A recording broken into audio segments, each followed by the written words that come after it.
여러분 안녕하세요. 중독과 관련된 비디오를 만들고 있는데, 이번 비디오는 중독 그 문제를 갖고 있는 사람을 그 가족으로 부르는 그런 분들을 위해서 이 비디오를 만들었습니다.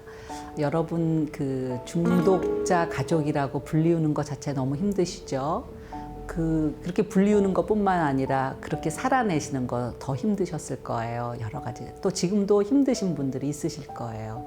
근데 제가 여러분에게 말씀드리는 것은, 여러분의 가족원이 지금 회복을 하시던, 아니면 여전히 중독 문제가 있으시던 가족으로서 여러분은 하나의 인간으로 여러분 스스로가 회복의 길을 가실 수 있다. 또 가셔야만 한다라는 걸 말씀드리고 싶습니다. 나는 괜찮은데 우리 가족, 저 사람만 회복됐으면 좋겠다라고 많은 분들이 말씀을 하시더라고요. 그래서 제가 임상 현장에 지금도 있는데, 어떻게 오셨어요? 그러면 제일 첫 마디가 우리 남편이요, 뭐 우리 애가요, 이러면서 말씀을 하세요. 근데 제가 그러죠. 그분들은 여기 없어서 난 도울 수가 없다. 근데 내가 도울 수 있는 건 내 앞에 있는 당신이다라고 얘기를 하거든요. 여러분도 비행기를 타보시면 이런 경험이 있으실 거예요. 제가 이런 생각을 했기 때문에 여러분도 혹시 비슷한 경험을 하셨을까 해서 말씀을 드리는데, 비행기를 타면 맨 처음, 제가 제일 처음 비행기를 탔을 때 미국 비행기를 탔습니다. 그런데 이제 안내 방송이 나오는데 잘 못 알아듣는 영어로 이제 들었죠. 그랬더니 비행기가 뭐 기류가 막 흔들리고 사고가 날 것 같으면 위에서 산소 마스크가 뚝 떨어지는데, 산소 마스크를 할 때 이렇게 쓰세요. 그런데 보호자인 경우에는 옆에 아이가 있으면 당신 먼저 쓰고 그 다음 아이를 이렇게 씌우라는 그런 걸 보면서 제가 마음속으로 그때는 역시 미국 사람들은 냉정해. 지 먼저 살고 아이를 먼저 해야지 자기 먼저 살려고 그랬거든요. 그런데 제가 중독을 공부하면서 그거는 미국이고 한국이고 그런 차원이 아니라 참으로 지혜로운 거구나라는 걸 알았습니다. 내가 우선 흐릿한 정신으로 누군가를 도울 수 없다라는 걸 인정하고, 내가 먼저 산소 마스크를 써야지 내가 정신이 온전해지고, 그래야지 다른 사람들을, 내 사랑하는 사람들을 적절하게 도울 수 있겠다라는 생각을 했거든요. 그래서 여러분은 이 비디오를 보신다면 여러분의 가족이 회복을 하시던, AA를 가시던, 또 상담센터에 가시던 그거와 별개로 여러분이 중독이 나에게 어떠한 영향을 미쳤는지를 한번 살펴보시고, 그 영향에서 내가 어떻게 하면 벗어날 수 있는지를 생각하셨으면 좋겠습니다. 제가 조금 아까 중독이 여러분에게 어떤 영향을 미쳤는지라고 말씀드렸어요.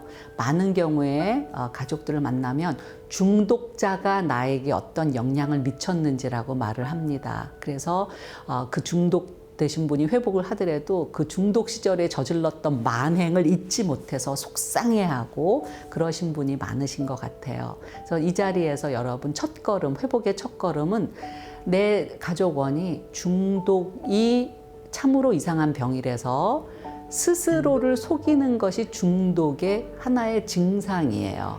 암도 잘 드러나는 암이 있고 잘 드러나지 않는 암이 있죠. 각종 질병마다 각자 나름대로 각각의 그 증상들이 있어요. 중독이라는 질병이 바로 그렇습니다.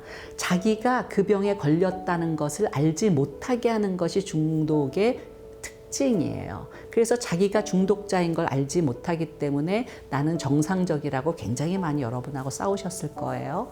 그게 증상이에요. 그래서 여러분과 갈등을 일으킨 것은 그 사람보다는 그 중독이라는 질병이 여러분에게 그런 영향을 미친 거죠. 그래서 여러분을 속상하게 하고 두렵게 하고 혼돈스럽게 하고 무기력하게 하고 그랬을 거예요. 그래서 이제 그걸 명확하게 해서 질병에 걸렸을 때의 증상이다라고 생각을 하시고 여러분의 회복에 집중을 하셨으면 좋겠습니다. 내가 나의 회복을 하는 이유는 이기적인 이유가 아니라요. 우리가 가족이 한 사람이 아프면서 다 영향을 미치죠. 다른 사람에게. 그렇기 때문에 이 사람이 건강해지면 이 사람의 건강함으로도 다른 사람에게 영향을 미칠 수 있어요. 그래서 내가 남을 위해서 건강해지는 게 아니라 그냥 건강해지면 자연스럽게 가족 체계 때문에 영향을 받지 않을 수가 없겠죠. 그래서 어떤 분이 내가 중독자가 돼서 내 가족을 다 파멸시키려고 계획해서 중독자 되신 분이 없듯이 여러분도 내가 다른 사람, 다른 가족을 위해서 회복한다는 말씀 생각하지 마시고 나를 위해서 회복하신다고 생각했는데 결과적으로 보니 우리 가족들의 회복에 초석이 되었다. 이렇게 생각하셨으면 좋겠습니다. 그러면 가족들은 회복을 어떻게 하느냐 하면 우선은 자기가 아팠다, 이런 것에 영향을 받았다는 걸 인지하는 것이 중요하겠죠. 중독자들의 첫 번째 특징 중에 하나가 부정이라 그랬어요. 난 문제 없다라고 한 것처럼 가족들도 그런 영향을 가끔 받을 수가 있습니다. 나는 문제 없어. 우리는 저 사람만 술을 끊으면 아무 문제 없어라고 해서 그 문제가 없었을 수 있지만 문제로 인해서 영향받아서 새롭게 문제가 될 수 있거든요. 그래서 현실을 있는 그대로 볼 수 있는 능력이 많이 흐려졌어요. 그래서 그 현실을 있는 그대로 볼 수 있는 능력을 회복하는 것, 그것이 회복의 첫걸음입니다. 그래서 본인이 영향을 받았다는 것을 인지하고, 그럼 많은 경우에 가족원은 가족으로부터 서로 사랑을 하고 신뢰를 해야 되는데 중독은 사랑을 파괴하고 신뢰를 파괴하는 역할을 하기 때문에 굉장한 분노를 야기합니다. 배우자로서도 분노가 야기되고, 만약에 자식이 중독 문제가 있으면 자식을 향한 분노가 있고요. 또 자기 그 형제로 인해서도 분노를 할 수 있고, 배우자를 인해서도 분노가 할 수 있고, 중독 문제가 있을 때 그 주변은 분노로 굉장히 이제 분노의 색을 칠하게 되죠. 근데 분노라는 모습이 참으로 이상해서 분노는 어린애와 같아요. 그래서 분노의 모습은 딱 한 가지 모습으로 되어 있지 않습니다. 근데 제가 굳이 여러분에게 분노를 어린아이라고 좀 상상해 보세요라고 말씀드리는 게, 우리가 분노에 차서 어떤 행동을 하면 그거는 분노라는 그 어린아이에게 운전하라고 자동차 열쇠를 맡기는 거랑 똑같아요. 우리는 아이에게 운전을 하라고 하지 않죠. 그 아이가 운전을 했을 때 그 아이가 모는 차로 인해서 얼마나 많은 사고가 나고 얼마나 많은 사람들이 다치겠어요. 그럼 이제 운전을 하지 말라 그런다고 해서 그 아이를 트렁크에다 가둬놓을 수는 없어요. 우리가 아무리 차 안에서 운전하면서 차 안에서 애가 말썽을 피운다 그래도 우리는 그 아이를 트렁크에 숨기지는 않죠. 그런 것처럼, 그래서 제가 아이라고 생각을 하라 그랬어요. 우리는 그 아이를 데리고 가야 돼요. 차 안에 놓고. 그럴 때 운전대는 안 주지만 달래고 얼러서 그 아이와 함께 이제 어디를 가야 되는 거죠. 분노는 우리에게 무조건 나쁜 것만은 아니에요. 알코올 가족에게 있어서 분노는 잘못 사용하면 운전대를 주는 거지만, 잘 사용하면 나의 어디까지가 나고 어디까지가 저 사람이구나라는 경계를 알려줘요. 그래서 내가 아닌 저 사람의 영역인데 내가 발을 동동 구르고 그럴 필요 없다라는 거죠. 여러분, 경계가 이렇게 무너지면 대부분이 알람이 울려요. 그것이 바로 분노예요. 누군가가 나에게 성적으로 내가 원치 않는 성적인 행위를 했을 때 우리가 분노를 하고 소리를 지르죠. 알람이에요. 더 이상 오지 말라라는 거죠. 내 영역에 당신이 침범했다라는 것처럼. 그래서 많은 경우에 알코올 가족들은 그런 분노를 갖고 있어요. 그 분노, 아까 말씀드린 것처럼 무조건 없애려고 해서, 저는 화나지 않았어요. 그래서 우리가 알라논 스마일이라고 하는 것처럼 실제로 즐겁지 않지만 그냥 웃음을 하는 그런 모습을 통해서 분노를 적절하게 다루지 못해서 오히려 더 아픈 경우가 있다라는 거죠.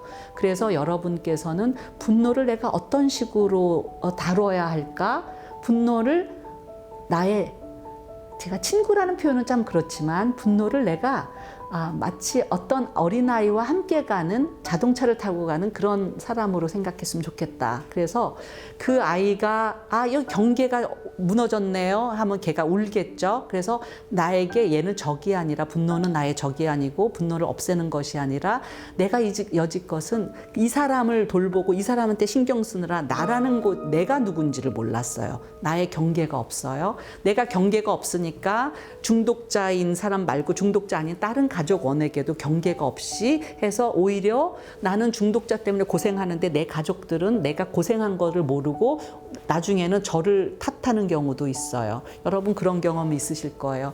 너무 힘들게 남편 때문에 중독 문제로 해서 고생했는데 자녀들이 오히려 중독 문제에 있는 아버지보다는 엄마를 더 탓하는 그런 슬픈 일들이 많은 게 내가 경계를 잃어버렸기 때문인 거죠. 그래서 분노를 통해서 어디까지 이만큼은 내 땅이에요라는 것을 여러분이 인지하실 수 있도록 내 마음에 분노가 생기면 내가 지금 내 경계가 무너지는 경고구나라고 생각하시면 되겠어요. 그래서 여러분 스스로 경계가 있어야지 타인과 잘 지냅니다.